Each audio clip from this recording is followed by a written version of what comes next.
আসসালামু আলাইকুম। আপনারা এখন যে পাখিটি দেখতে পাচ্ছেন এর নাম হচ্ছে ককাটেল। আর ককাটেলের ভিতরে কয়েকটা জাত আছে, তার মধ্যে এটা হচ্ছে গ্রে ককাটেল, আর এটা হচ্ছে একটা পুরুষ ককাটেল পাখি।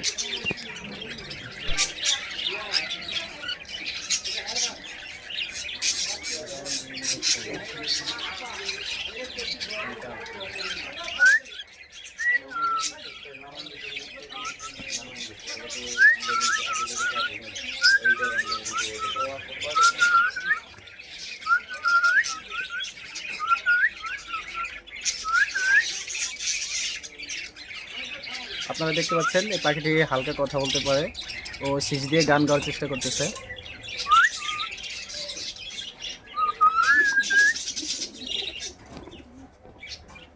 রাগী আছে, প্রচুর রাগী, কামড় দেয়।